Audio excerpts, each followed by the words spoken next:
Hello everyone, welcome to another episode of Magic Arena, and today it's Alchemy. We finally got the Alchemy sets out. Usually we would get a feature where they'll give us a bunch of Alchemy decks, but this time they're actually getting us to try out a new getting us to play Alchemy altogether. So this is just straight up. So we with Alchemy we actually got two changes to the Alchemy format here. I'll try to go over it if you haven't seen the announcement. So first of all, they actually gave us an alchemy version of Core Steel Cutter. So what you'll see is that the equipped creature, it only gives equipped creature haste. There's no trample, no +1/+1.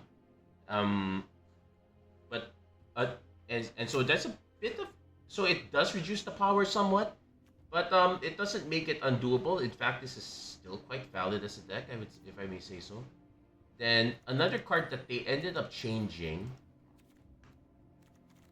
though I think this is more for historic because I'm pretty sure so.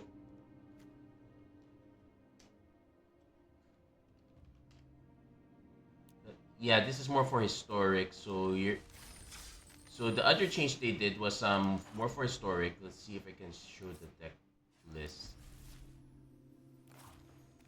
And this one this one admittedly I don't get.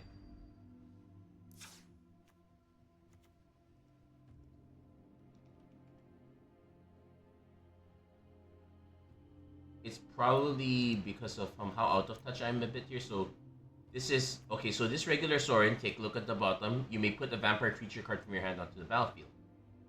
Whereas the adjusted version is you may put a vampire creature card with mana value 6 or less from your hand onto the battlefield.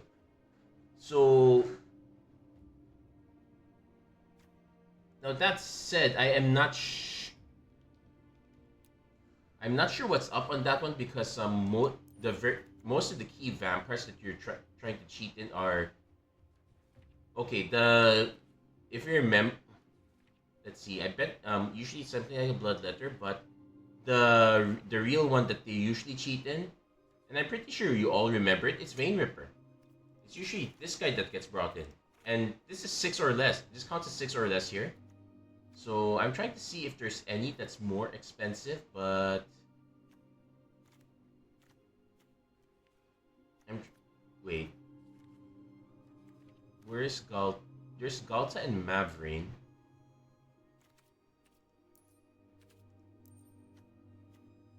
This is 7. So so I guess this would be the only reason they would adjust it, but yeah, but probably they could probably make it even cheap. They could probably make it even cheaper, right? Still, or at least the mana value could be even less. But hey, that's what we have here. In the meantime, let's go back to alchemy. So what are we running for our alchemy deck? Honestly, I'm not exactly taking this one too seriously. So we're actually running a bit of a few memes. The newest card we're running is pretty much this Cantor of the Refrain. So this creature can't block, and when you cast a spell for its warp cost, you return it, and it gets a perpetual +1/+0. We also have 4 copies of Song of Point Prime, which which conjures extra copies onto the graveyard as well as remove. And with that and our main combo is with Timeline Culler. So this one is a warp for 1 and pay 2 life. So it's and you can cast it from the graveyard. So it's a very repeatable way of getting Cantors back. But that by itself is not that great. So what else are we running? We're running a life drain package here. So we have our Vengeful Blood Witch, we have our Embalmed Ascendant. So this one takes a while to set up, and we have our Caesurian Voidborn. And since we're running this and we're running a few sacrifice effects, like we're running 2 copies of Zakur, 4 copies of Umbral Collar Zealot, I figured more for the lulls. Let's see if we could run the infinite combo and get our way through this one. Otherwise, we have Vein Treachery, I've Eaten Alive as removal, as well as the Song of Point Prime. It's mostly black with a little bit of white just to keep us alive for the most part, give us more access to these effects. I tried mono black. The mana was consistent, but it wasn't really panning out. You just needed more repeatability in some of the effects here, so This one we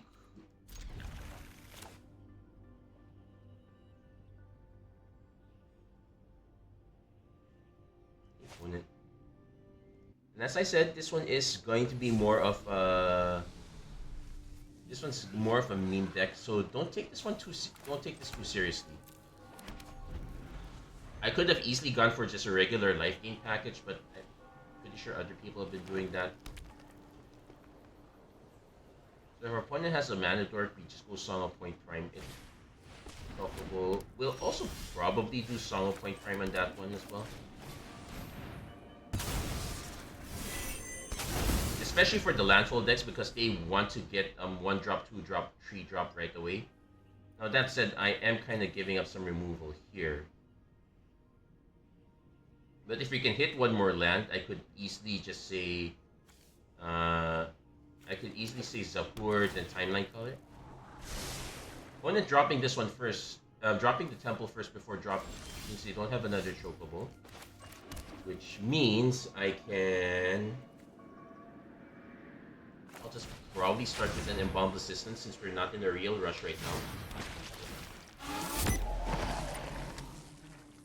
This allows us to Song of Point Prime, get ourselves. Though there is an argument for running this one because I really don't want this warp. I want to sacrifice this if I can. But now we.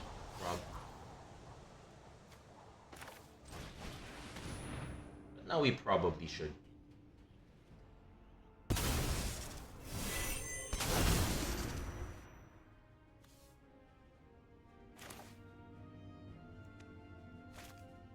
That said, I could just cast this instead.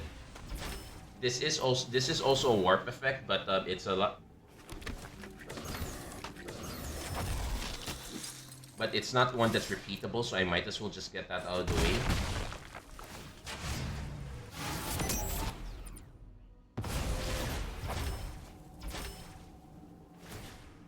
It's actually, yeah, now they're gonna kind of sacrifice that one. The landfall deck is also gonna be quite common. We're gonna see it quite a bit. With usually some red as a way to clear stuff up. So,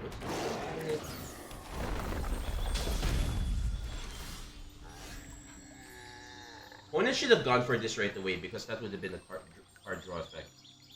So that said. I can swing with both of these. We'll just play the Vengeful Blood Witch first.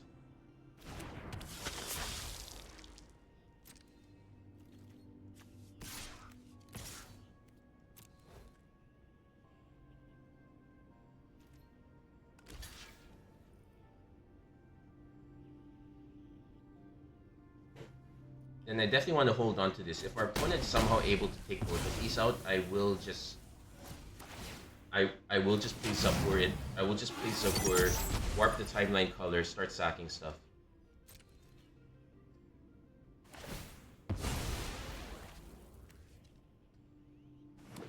Yeah, they missed the card draw part. It tested the second time in a turn. That said, I would assume that they have like a full playset of Evolving Wilds Fabled Passage. They do need to have a follow-up threat. Insidious Fungus. Sacrifice to draw a card and... Okay.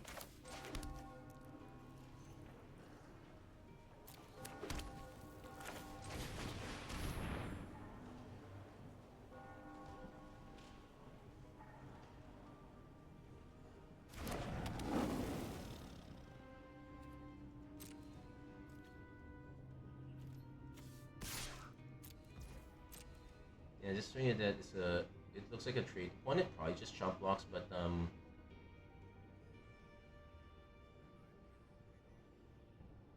like if they chump block with the big one, I can always just sacrifice this.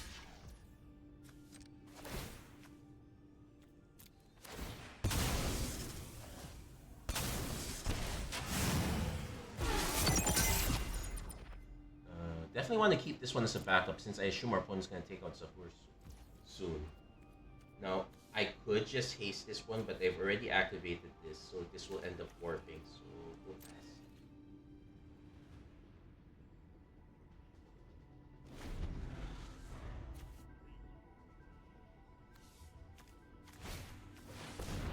Our opponent has a lot of the land draw, but they're has a lot of the lands, but they're missing out on the payoffs.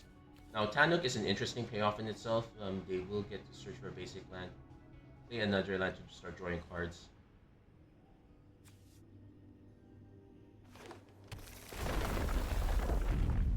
But otherwise, this is somewhat slower.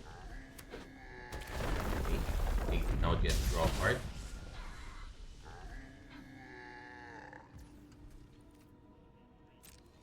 Now, this is whenever a non-token, so sacking this doesn't count.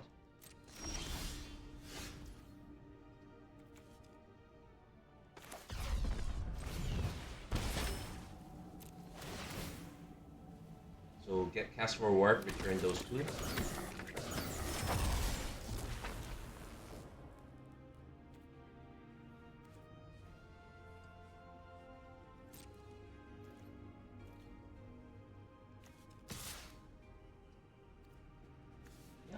I'll send these two in.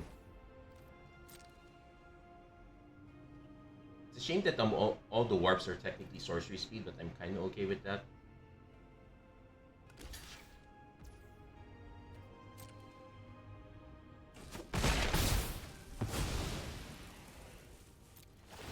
And this is where the drain begins.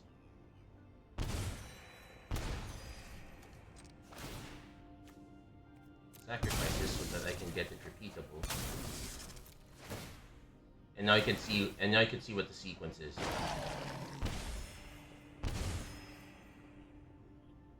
And yes, I will keep that one. The one copy of Susur is really just there as an emergency. Now there is probably a reason. Actually, yeah, there's a reason for me to keep this one. If our opponent has a board wipe, I can just start sat. So if our opponent has a board wipe, it has to be exile based. At least by having the Color Zealot, it forces the opponent to hit that one first. But then again,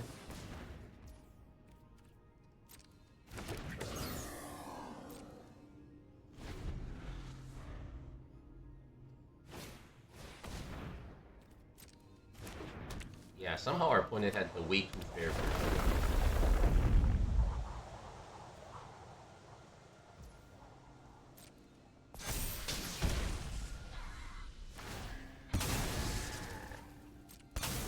I do like that they could basically turn these fetch lands into just straight card draw. And a little bit of damage here and there. So it does seem like our opponent does not have a...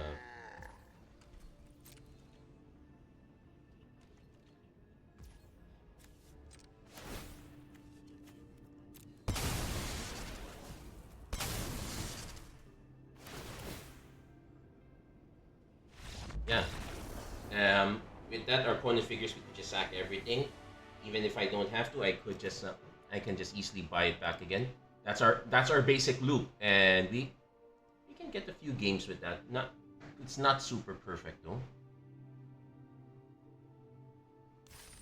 It does require a certain combination of parts to come together.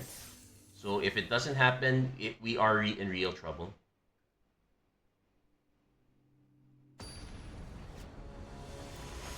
Also, it doesn't quite help us that the Cantors can't block, but it's kind of expected. I probably would have preferred that they're able to block something. Anyway, we're keeping this one. I can actually just lead on Susur first.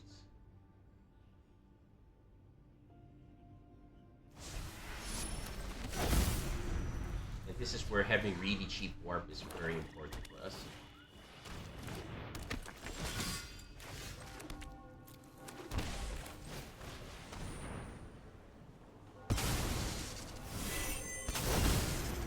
I suspect our opponent might be some sort of really consistent aggro here.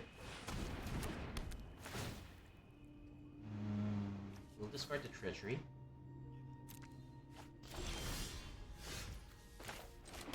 Ooh, that would have been a nice one to do.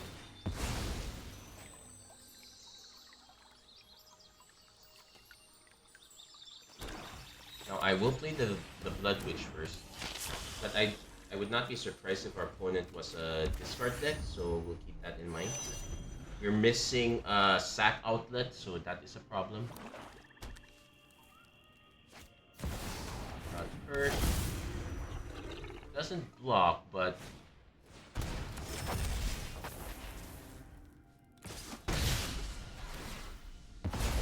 might as well get it out of the way because it's gonna swing eventually.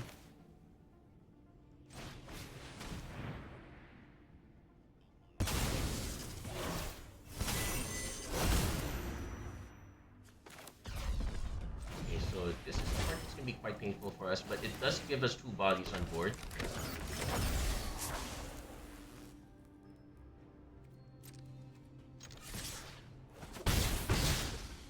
And we might as well start tapping these. The station kind of gives us a sack outlet as well, just not a very great one. Also remember that I could have just gone for the Sisurian Voidborn because that was the not repeatable one. I'm not really getting into their demons here.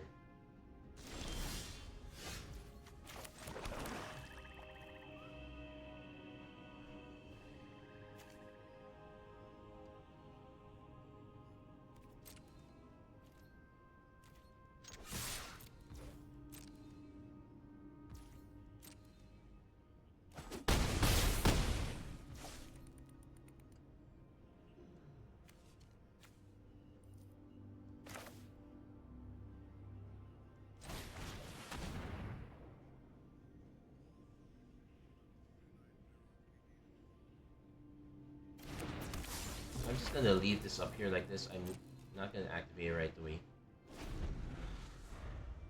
Because I have Silver Knight, okay.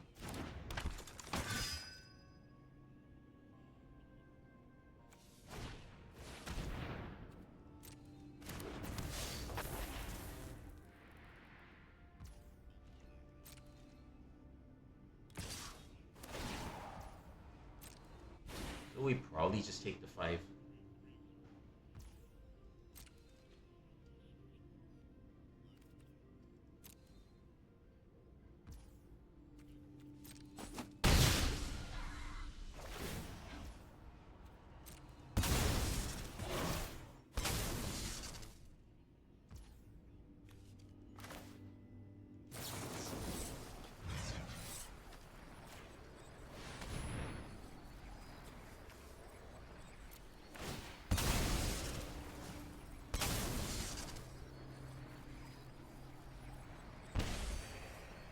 Yeah, just get the Cecil out of the way.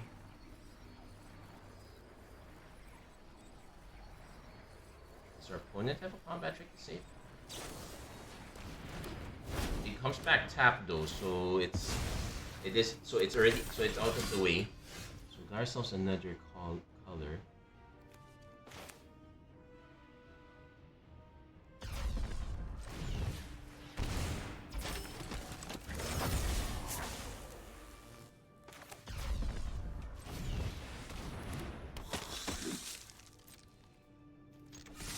Yeah, that's enough.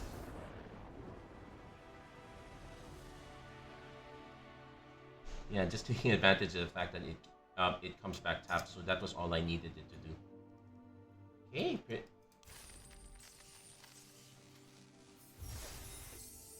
So we did not have the sack outlets, but we did have enough aggro to just get it going. That's kind of what I was hoping for. Actually, I had a bit of an annoying run just testing this deck.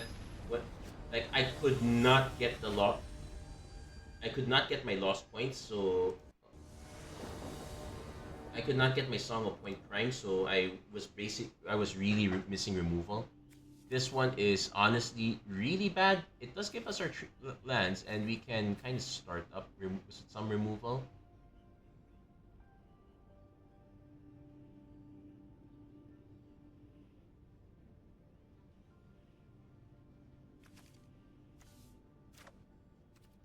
I'll keep it, but again, I know this is pretty much a meme deck, so I'm not too beholden to it. Yes, somebody's skeleton. we're not in a rush. Move it. And you're out.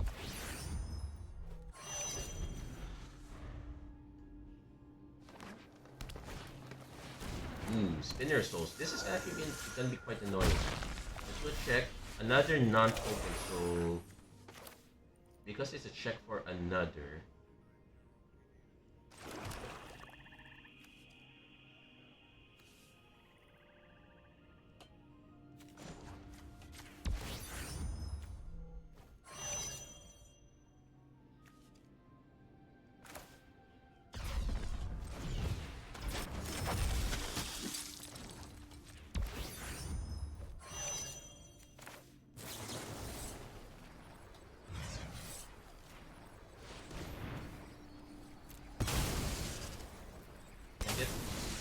Yeah, get our minimal pings in a row.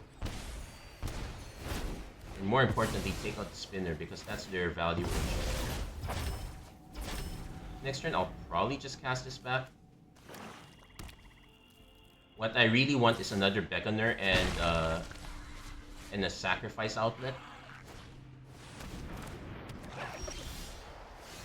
Not a sacrifice outlet, but it gives us somewhere to start.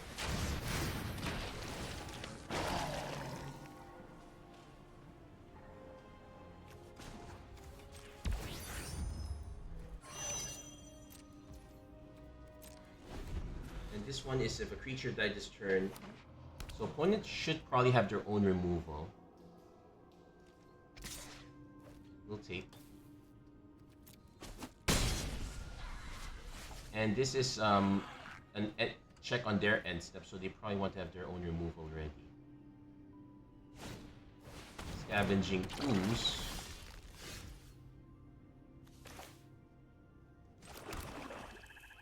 So this is gonna be super annoying. Like especially if you're trying to do the Perigee loop, this is a trigger ability, so we really want to have a way to remove that.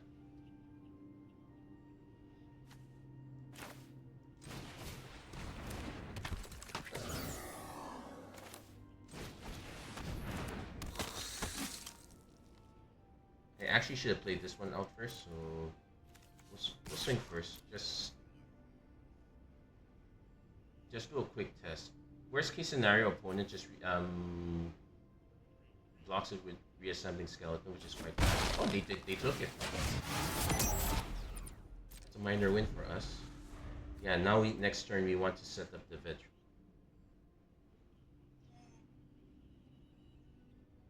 Opponent can easily start growing the ooze.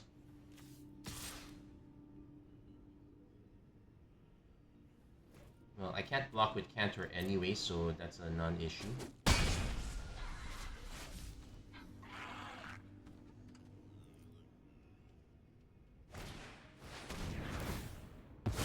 Nails from Pulse, okay, so Embalmed Ascendant is our alternate. Well, we also have a Vengeful Blood Witch, so we do have an alternate there.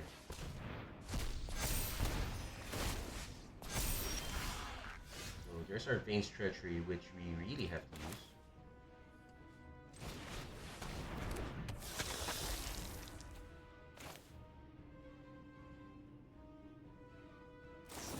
Good.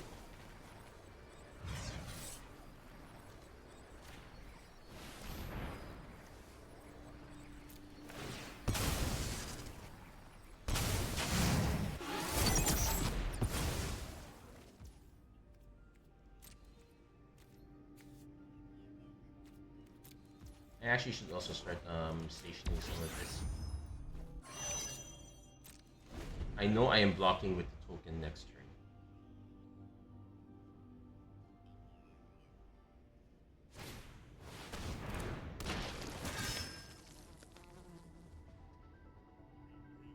So what do you need?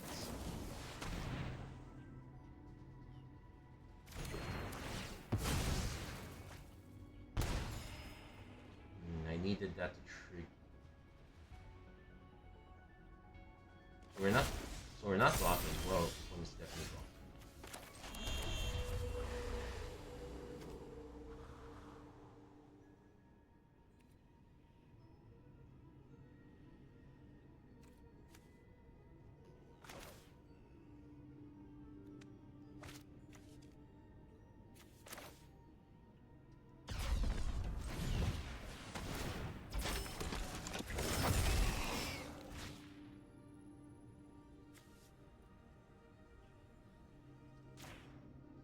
so I do a check here. I don't.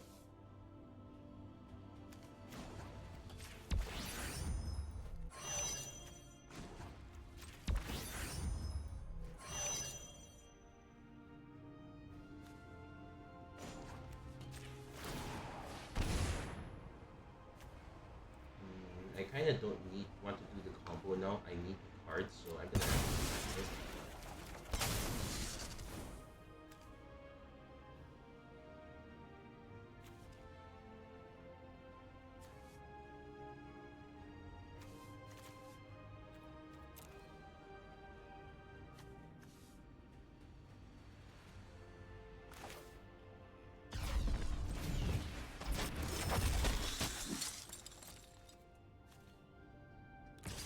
No, we swing with this one because this one gets to come back.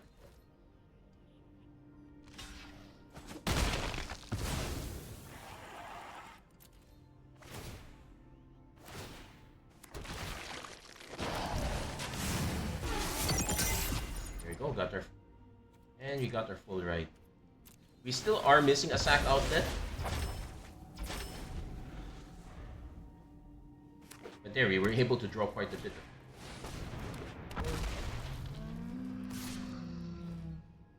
This one... I can block this one.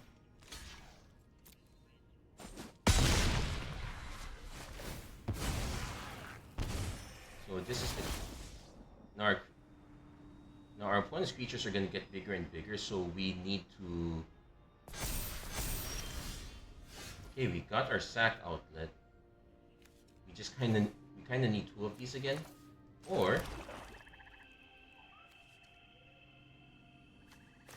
play this first. Play this again.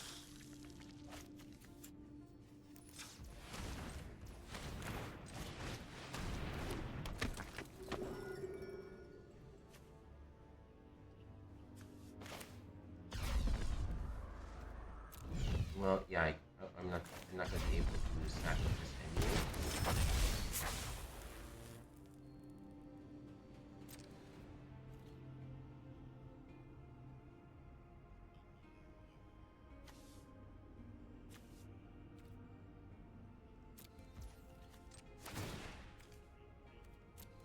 Now this is where I start trying to get to the rest of our combo. Point Prime is fine. And it's fine, it's because it puts another Cantor onto the battlefield. Opponent's gonna try to remove our sack outlet if they can. We'll probably sack our Cantor after Refrain in response.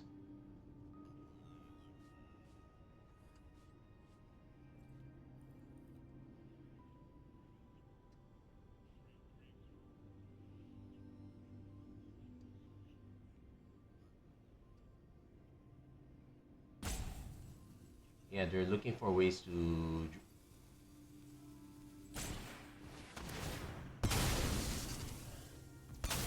Well, I'm not letting you exile it.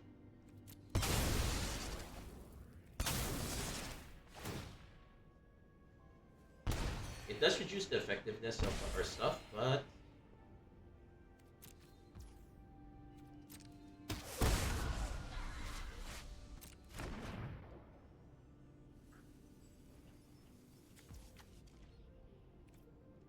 Also note that they also keep taking damage every time a feature of theirs dies because they have to redraw a card. I can take it. I keep famous last words, but we'll take it. Station Sage, yeah, opponent's just really gonna be going white here.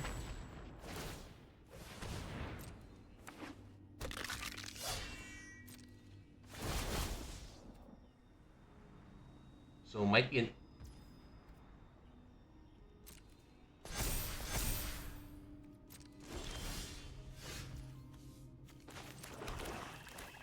First, Song of Point Prime, get them to sack a feature. We'll most likely use a Cantor. So they take damage. We'll most likely most likely use this one to draw some more cards. We're basically looking for another life drain effect.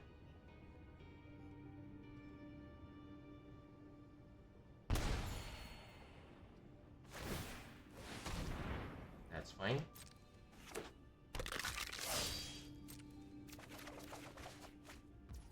Okay. So I could do another Song of Point Prime just to do. But let's see.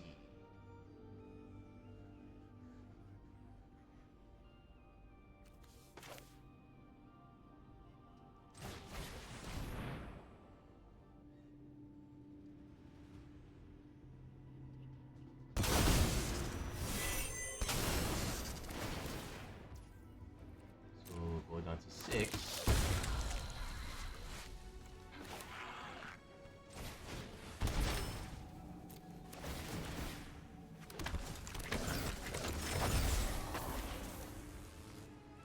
Let's see. 1, 2, 3, 4. Okay, we actually have enough. This is not non-token, so we can actually just activate this 6 times.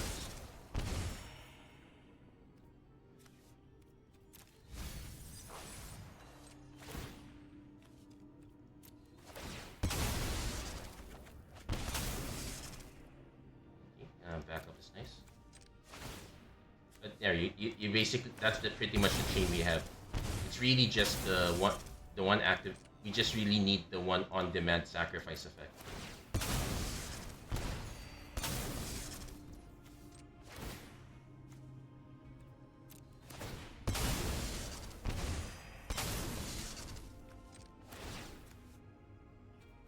And there we go. Woo! Enough pings to win. Ping it to win. It's also important. So actually, yeah, I'm liking this version a bit better.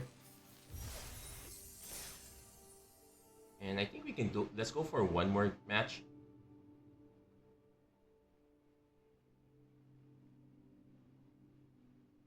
And then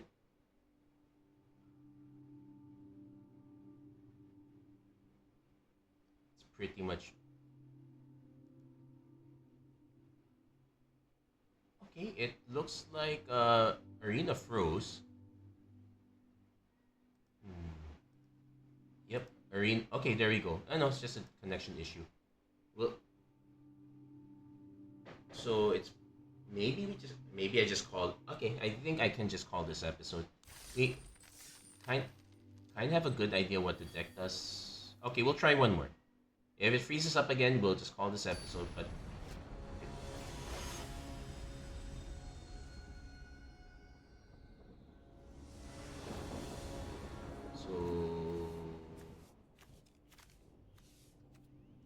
this one's a bit vulnerable. I would much prefer to have at least one Cantor or a way to get something else down. I probably would play Zahur first because this one has a very neat effect when you sacrifice stuff. You get zombie tokens, but it is not repeatable. So this one actually has less value compared to the Collar Zealot.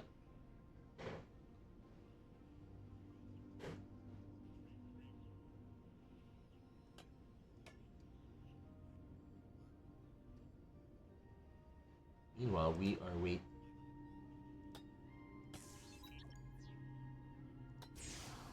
Yeah, still can't get the hang of the airlock here. Really let. Also, we don't get to see much of other effect sounds here. Yeah, I can't shut these off.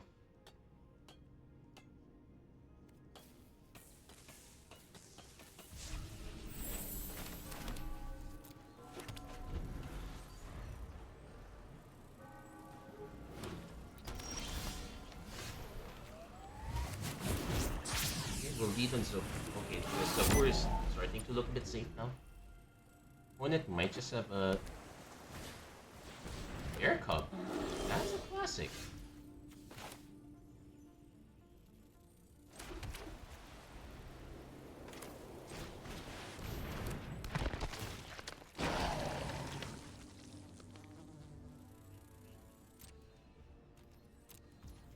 what I probably would do is use the Perigi Beckoner on the Embalmed Descendant.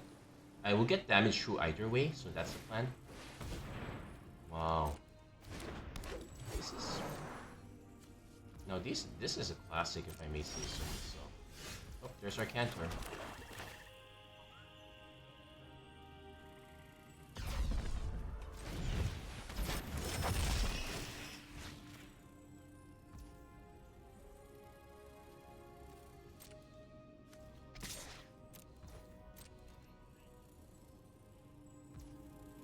So since they take the damage, we now play the Zealot so that we can sack this and get more of our stuff again. And I do want an Eaten Alive. I suspect our opponent's gonna have some bigger things in store. And we'll definitely pull.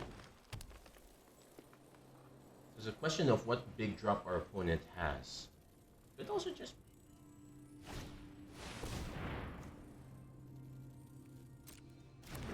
So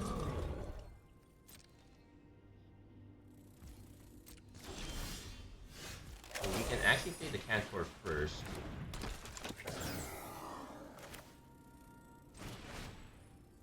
Sacrifice a creep.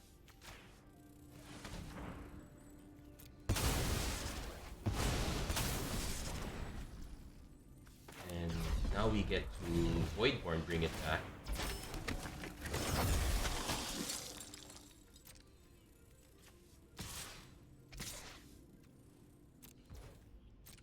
Now this one I actually wanted to... Not that turret. So this one I actually want to be able to cast it again. So that just goes away. Opponent prop. Witness protection.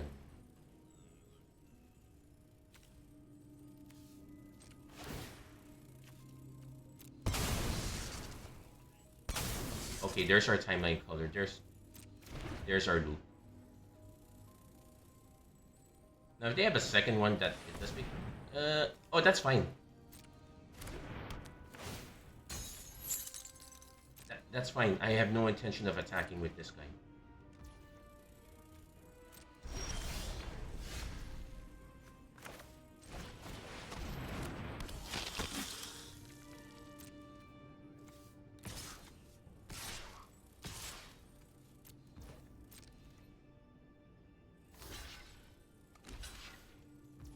Now, the interesting trick here is that we activate this first, so that when a creature you control dies, get the trigger again. Actually, no need. Yeah, get that covered first. Get our activation this way, and I think we can save the Timeline Culler for later. Yeah, we'll save it for later.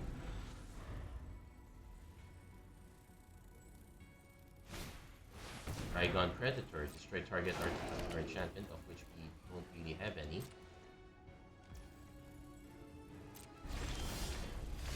We've also got ourselves another Beckoner. So I actually need quite a bit of mana, but I technically have the loop, or I have the loop already in a sense. But I would need 7 mana to make it work, so... But let's hold on to it.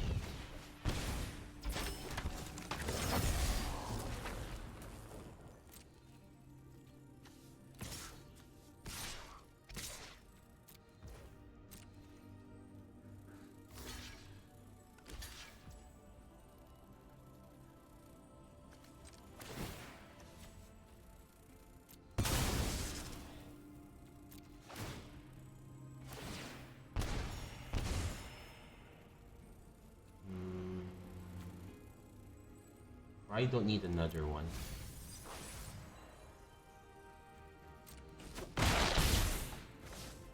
So actually, let's do a check. Yeah, we have enough to sacrifice. I can sack this, and that's enough damage through. Okay, there we go. We almost had the loop, but well, it was quite wishful thinking. But even without the loop, we still have a quite solid base.